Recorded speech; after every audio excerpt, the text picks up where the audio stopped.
ಹೌದು, ಖಂಡಿತವಾಗಿ ಶೋಷಿತ ಸಮಾಜದವರು ಆ, ಬೇರೆ ಬೇರೆ ಸಬ್ಕಾಸ್ದವರು ಎಸ್ ಟಿ ಸಮುದಾಯಕ್ಕೆ ಸೇರ್ಬೇಕಂತ ಭಾಳ ದಿನಗಳ ಬೇಡಿಕೆ ಇದೆ.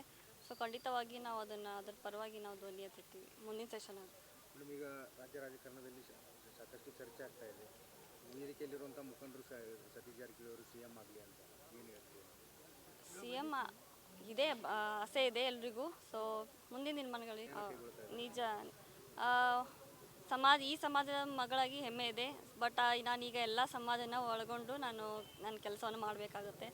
ಸೊ ಭಾಳ ಪ್ರೀತಿ ವಿಶ್ವಾಸ ನಮ್ಮ ಮೇಲೆ ಇಟ್ಕೊಂಡಿದ್ದಾರೆ ಮತ್ತು ಭಾಳ ಸಾಕಷ್ಟು ಭರವಸೆನ ಕೊಟ್ಟಿದ್ದೀನಿ ನಾನು. ಸೊ ಮುಂದಿನ ದಿನಮಾನಗಳಲ್ಲಿ ಖಂಡಿತವಾಗಿ ಅವ್ರದ್ದೇನು ಮನವಿಗಳಿವೆ ಸೊ ನಾನು ಖಂಡಿತವಾಗಿ ಮಾಡ್ತೀನಿ.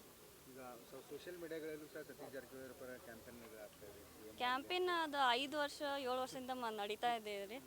ಸೊ ನೋಡೋಣ, ಟೈಮ್ ಸಂದರ್ಭ ಬಂದಾಗ ಅದು. ಯಾಕಂದರೆ ಮಲ್ಲಿಕಾರ್ಜುನ್ ಖರ್ಗೆ ಅವ್ರನ್ನ ಭೇಟಿ ಆದ ಬಳಿಕ ಸಾಕಷ್ಟು ಬೆಳವಣಿಗೆ ಆಗ್ತದೆ. ತಂದೆಯವರು ಯಾವಾಗಲೂ ಹೋಗ್ತಿರ್ತಾರೆ ರೆಗ್ಯುಲರ್ ಬೆಟ್ಟಕ್ಕೆ. ಎಲ್ಲ ರಾಹುಲ್ ಗಾಂಧೀಜಿ ಅವರಾಯಿತು, ಖರ್ಗೆ ಸರ್ ಅವರಾಯಿತು, ಅವ್ರು ಯಾವಾಗಲೂ ರೆಗ್ಯುಲರ್ ಮೀಟ್ ಆಗ್ತಿರ್ತಾರೆ ಡೆಲ್ಲಿಲಿ. ಮೇಡಮ್, ಈಗ CM ಅವರು ರಾಜೀನಾಮೆ ಕೊಡ್ತಾರೆ ಅನ್ನೋದು ಮಾತುಗಳು ಇಲ್ಲ, ಈಗ ಮೊನ್ನೆ ನಡೆದಂಥ ಏನು ಇದಿತ್ತೆ ಡಿಸೆಂಬರಲ್ಲಿ ಏನು ರಿಪೋರ್ಟ್ ಕೊಡ್ತೀನಿ ಅಂದಿದ್ದಾರಲ್ಲ. ಸೊ ನೋಡೋಣ, ಆ ಬೇಸಿಸ್ ಮೇಲೆ ಮುಂದಿನ ಡಿಸಿಷನ್ ತಗೋತಾರೆ ನಮ್ಮ ಸೀನಿಯರ್ ಲೀಡರ್ಸ್. ನಾರ್ತ್ ಫಸ್ಟ್, ಉತ್ತರ ಕರ್ನಾಟಕದ ಆವಾಜ್.